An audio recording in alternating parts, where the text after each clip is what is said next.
Hi, I'm TerryAnn. I'm continuing to read the book of Luke from the Message translation from December 1st to the 24th in December. I hope you've been enjoying the story. Today, let's continue on with Luke chapter 14. One time, when Jesus went for a Sabbath meal with one of the top leaders of the Pharisees, all the guests had their eyes on him, watching his every move. Right before him, there was a man hugely swollen in his joints. So Jesus asked the religion scholars and Pharisees present, "Is it permitted to heal on the Sabbath? Yes or no?" They went silent. So he took the man, healed him, and sent him on his way. Then he said, "Is there anyone here who, if a child or animal fell down a well, wouldn't rush to pull him out immediately, not asking whether or not it was the Sabbath?" They were all stumped. There was nothing they could say to that. Invite the misfits. He went on to tell a story to the guests around the table. Noticing how each had tried to elbow into the place of honor, he said, "When someone invites you to dinner, don't take the place of honor. Someone more important than you might have been invited by the host. Then he'll come and call out in front of everybody, 'You're in the wrong place. The place of honor belongs to this man.' Red-faced, you'll have to make your way to the very last table, the only place left. When you're invited to dinner, go and sit down at the last place. Then, when the host comes, he may very well say, 'Friend, come up to the front.' That will give the dinner guest something to talk about. What I'm saying is, if you walk around with your nose in the air, you're going to end up flat on your face. But if you're content to be simply yourself, you will become more than yourself." Then he turned to the host.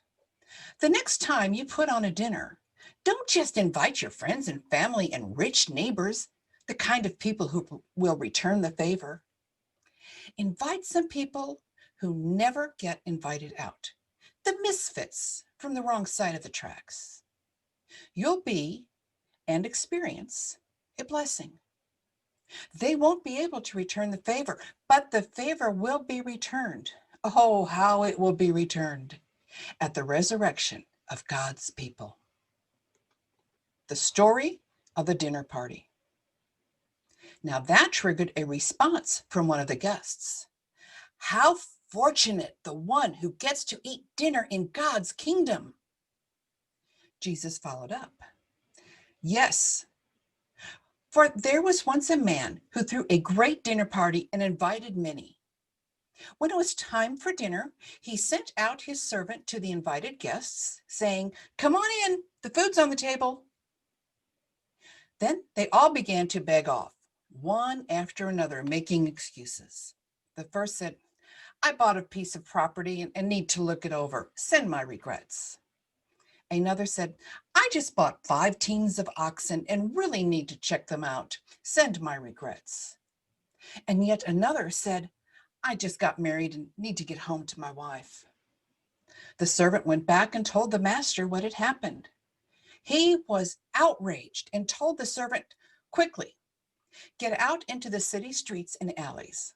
Collect all who look like they need a square meal, all the misfits and homeless and wretched you can lay your hands on, and bring them here.' The servant reported back, 'Master, I did what you commanded, and there's still room.' The master said, 'Then go to the country roads. Whoever you find, drag them in. I want my house full.'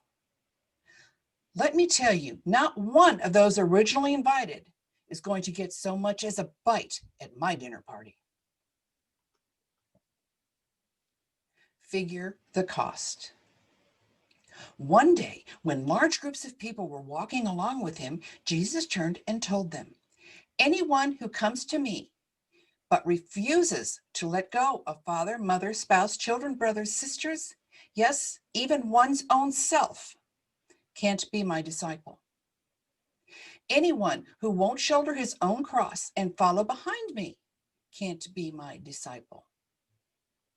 Is there anyone here who, planning to build a new house, doesn't first sit down and figure the cost so you'll know if you can complete it? If you only get the foundation laid and then run out of money, you're going to look pretty foolish. Everyone passing by will poke fun at you. He started something he couldn't finish. Or can you imagine a king going into battle against another king without first deciding whether it is possible with his 10,000 troops to face the 20,000 troops of the other? And if he decides he can't, won't he send an emissary and work out a truce? Simply put, if you're not willing to take what is dearest to you, whether plans or people, and kiss it goodbye, you can't be my disciple. Salt is excellent, but if the salt goes flat, it's useless, good for nothing. Are you listening to this? Really listening?